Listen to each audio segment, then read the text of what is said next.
नमस्कार, मी संदीप चव्हाण आणि आपण पाहताय एलएस मराठी। लग्न झाल्यावर माणूस बदलतो असं म्हटलं जातं। हे आपचे खासदार राघव चड्डा यांच्यासोबत घडताना दिसते। मात्र हेच बदलणं राघव चड्डा यांना महागात पडल्याची चर्चा। पण असं काय घडलंय की कालपासून देशभरात फक्त राघव चड्डा हेच नाव चर्चेत आहे। आपचे म्हणजे आम आदमी पार्टीचे युवा नेते म्हणून राघव चड्डा यांची ओळख होती। ते दिल्लीचे माजी मुख्यमंत्री अरविंद केजरीवाल यांचे अत्यंत जवळचे मानले जायचे। राघव हे आप पक्षाची बाजू अत्यंत प्रभावीपणे मांडायचे। संधी मिळेल तिथं भाजप आणि पंतप्रधान मोदी यांच्यावर टीका करत त्यांना धारेवर धरायचे। आपचा आक्रमक चेहरा म्हणून त्यांची ओळख निर्माण झाली।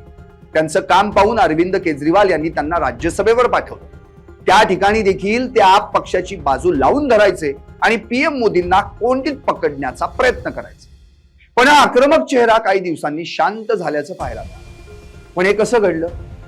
कथित दिल्ली दारू घोटाळ्यात आपचे सर्व वरिष्ठ नेते जेलमध्ये जात। यावेळी राघव चड्डा हे आक्रमक शैलीत भाजपवर टीका करायचे। मात्र याच दरम्यान राघव यांचं लग्न 24 सप्टेंबर 2023 रोजी बॉलिवूड अभिनेत्री परिणीती चोप्रा सोबत झालं आणि यानंतरच राघव बदलल्याची चर्चा आहे। कथित दिल्ली दारू घोटाळ्यात 21 मार्च 2024 रोजी दिल्लीचे माजी मुख्यमंत्री अरविंद केजरीवाल यांना अटक करण्यात आली। यावेळी आप पक्षात मोठी खळबळ उडाली। याच वेळी आपचे फायर ब्रँड नेते संजय सिंह यांनाही अटक करण्यात आली। आपची सर्व टॉप लीडरशिप जेलमध्ये गेली होती। यावेळी पक्षाला खासदार राघव चड्डा यांची अत्यंत गरज होती। मात्र त्याच वेळी राघव यांनी तोंडातून एक शब्दही काढला नाही असं म्हटलं जातं। ते डोळ्याच्या ऑपरेशनसाठी परिणीती सोबत लंडनला गेले। त्याच ठिकाणी ते अनेक दिवस राहिले। त्यामुळे त्यांच्यावर अरविंद केजरीवाल नाराज झाल्याची चर्चा सुरू झाली। मात्र यावर कधीही केजरीवाल यांनी किंवा आप पक्षानं कोणतीही प्रतिक्रिया दिली नाही। आता केजरीवाल आणि मनीष सिसोदिया यांना कोर्टानं कथित दिल्ली दारू घोटाळ्यातून निर्दोष मुक्त केले। यावरही राघव यांनी कोणतीही प्रतिक्रिया दिली नसल्याची चर्चा आहे। त्यामुळे आप पक्ष आणि राघव यांच्यात दरी वाढल्याची चर्चा सुरू झाली। राज्यसभेतही राघव जनतेचे मुद्दे मांडताना दिसले, पण ते आप पक्षावर कधीही बोलताना दिसले नाही। ते कधी पक्षाचं नाव घेतानाही दिसले नाही असंही म्हटलं जातं। त्यामुळे पुन्हा केजरीवाल आणि राघव यांच्यात दरी वाढल्याची चर्चा सुरू झाली। हे सर्व घडत असतानाच आपनं गुरुवारी खासदार राघव चड्डा यांना राज्यसभेच्या उपनेते पदावरून हटवले। त्यांच्या जागी राज्यसभा खासदार अशोक मित्तल यांची नियुक्ती करण्यात आली। या निर्णयाची माहिती पक्षानं राज्यसभा सचिवालयाला दिली। पत्रात चड्डा यांना सभागृहात पक्षाच्या वतीनं बोलण्यासाठी वेळ देऊ नये असंही नमूद केलं। राघव चड्डा हे 2022 पासून पंजाब मधून राज्यसभेचे खासदार आणि त्यांचा कार्यकाळ 2028 मध्ये संपला। या निर्णयामागील कारण पक्षानं मात्र स्पष्ट केलेलं नाही। मात्र या सर्व प्रकरणावर राघव चड्डा यांनी आणि आपच्या इतर नेत्यांनी काय प्रतिक्रिया दिली आहे हेही पाहू। आप खासदार संजय सिंह म्हणाले की अत्यंत खेदानं सांगावं लागतंय, जेव्हा देशातील विविध मुद्द्यांवर संसदेत प्रस्ताव येतो तेव्हा तुम्ही त्यावर स्वाक्षरी करत नाही। मोदींच्या विरोधात तुम्ही आवाज उठवत नाही। जनहिताशी संबंधित अनेक मुद्दे आहेत। गुजरातमध्ये पक्षाच्या कार्यकर्त्यांना मारहाण केली जाते, पण तुम्ही त्यावर काहीच बोलत नाही। जेव्हा विरोधक मुद्द्यांवरून सभागृहातून सभात्याग करतात तेव्हा तुम्ही त्यांच्यासोबत जात नाही।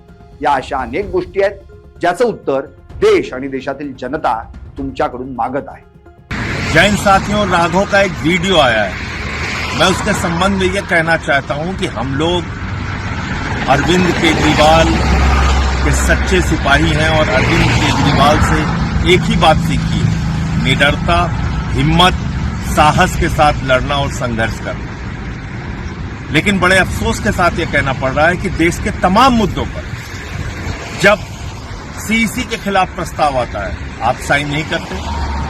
पश्चिम बंगाल में लोगों के वोट के अधिकार छीने जा रहे हैं। दिल्ली में हम लोगों ने देखा किस तरीके से चुनाव आयोग का दुरुपयोग हुआ।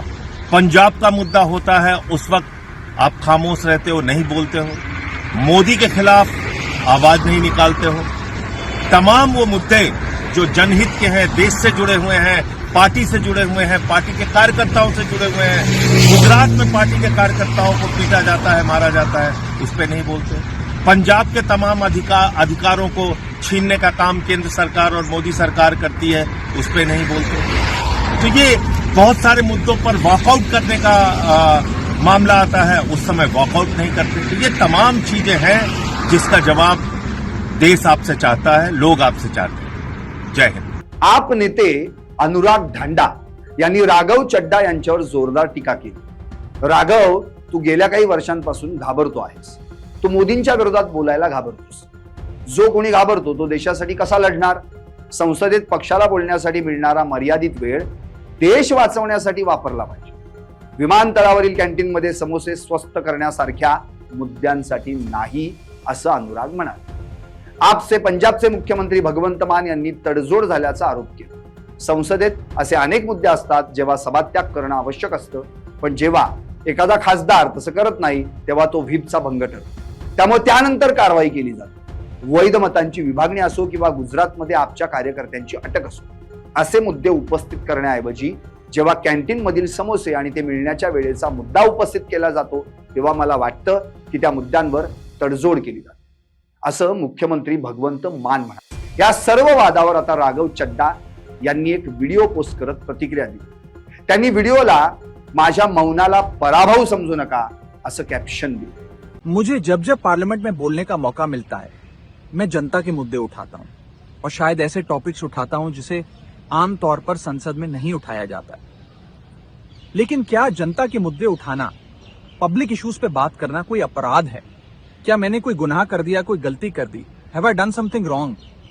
ये सवाल आज मैं इसलिए पूछ रहा हूं क्योंकि आम आदमी पार्टी ने राज्यसभा सेक्रेटेरिएट को ये कहा है कि राघव चड्डा के पार्लियामेंट में बोलने पर रोक लगा दी जाए।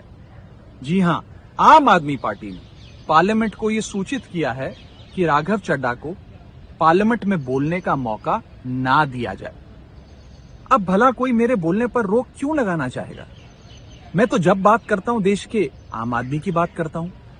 एयरपोर्ट पर मिल रहे महंगे खाने की बात रखी, जोमैटो ब्लिंकिट के डिलीवरी राइडर्स की प्रॉब्लम रखी, खाने में मिलावट का मुद्दा उठाया, टोल प्लाजा लूट से लेकर बैंक चार्जेस लूट की बात करी, यहां तक कि मिडिल क्लास पे टैक्स के बोझ से लेकर कंटेंट क्रिएटर्स पर स्ट्राइक क्यों करी जाती है, टेलीकॉम कंपनियां कैसे 12 महीने में 13 बार हमसे रिचार्ज कराती हैं, डेटा रोल ओवर नहीं देती हैं, रिचार्ज खत्म होने के बाद इनकमिंग रोक देती है, तमाम इश्यूज मैंने सदन में उठाए। और ये मुद्दे उठाने के बाद देश के आम आदमी का तो फायदा हुआ, लेकिन इससे आम आदमी पार्टी का क्या नुकसान हुआ? भला कोई मुझे बोलने से क्यों रोकना चाहेगा? कोई मेरी आवाज को क्यों बंद करना चाहेगा? खैर, आप लोग मुझे अनलिमिटेड प्यार देते हैं। मैं जब जब आपके मुद्दे उठाता हूं, आप मुझे सपोर्ट करते हैं, मुझे शाबाशी देते हैं, मेरा हौसला बढ़ाते हैं। मैं आपको कहना चाहता हूं थैंक यू। ऐसे ही मेरा हाथ और मेरा साथ थामे रखिएगा, छोड़िएगा मत। मैं आपसे हूं और मैं आपके लिए हूं। और जिन लोगों ने आज पार्लियामेंट में मेरे बोलने का अधिकार मुझसे छीन लिया, मुझे खामोश कर दिया, मैं उन्हें भी कुछ कहना चाहता हूं। मेरी खामोशी को मेरी हार मत समझ लेना। मेरी खामोशी को मेरी हार मत समझ लेना। मैं वो दरिया हूं जो वक्त आने पर सैलाब बनता है। आता या वादानंतर राघव चड्डा हे आप पक्षातच राहणार की पक्ष सोडणार अशी चर्चा सुरू झाली। मात्र याबाबत राघवनं अद्याप कोणतीही प्रतिक्रिया दिली नाही। मात्र सध्या आप आणि राघव यांच्यातील वाद पाहता ते आता लगेच राजीनामा देणार की कार्यकाळ संपण्याची वाट पाहणार याकडे सर्वांचं लक्ष लागून राहील। राघव हे भाजपमध्ये जाऊ शकतात अशाही चर्चा आहेत, पण खरंच राघव यांच्यासाठी भाजपात जाणं एवढं सोपं आहे का? आणि भाजपात जाऊन त्यांना नेमकं काय मिळू शकतं यावरही नजर टाकूया। 2027 मध्ये पंजाबमध्ये विधानसभा निवडणूक होणार, त्यासाठी काँग्रेस, आम आदमी पक्ष आणि भाजप पक्षाकडून जोरदार तयारी सुरू आहे। मात्र पंजाबमध्ये काँग्रेस आणि आपची मोठी ताकद, या ठिकाणी भाजपची हवी तेवढी ताकद नाही। भाजपकडे पंजाबमध्ये आक्रमक असा कोणताही चेहरा नाही। त्यामुळे जर राघव यांनी भाजपमध्ये प्रवेश केला तर त्यांना पंजाबचा सीएम पदाचा चेहरा म्हणून घोषित करण्यात येऊ शकते। जर राघव यांनी भाजपला पंजाबमध्ये सत्ता मिळवून दिली तर त्यांना केंद्रातही मोठं पद मिळू शकतं असं म्हटलं जातं। या सर्व चर्चा असून अद्याप राघव चड्डा यांच्याकडून कोणतीही अधिकृत प्रतिक्रिया आलेली नाही। राघव चड्डा आप पक्षाच्या या वागणुकीनंतर आता कोणता निर्णय घेणार?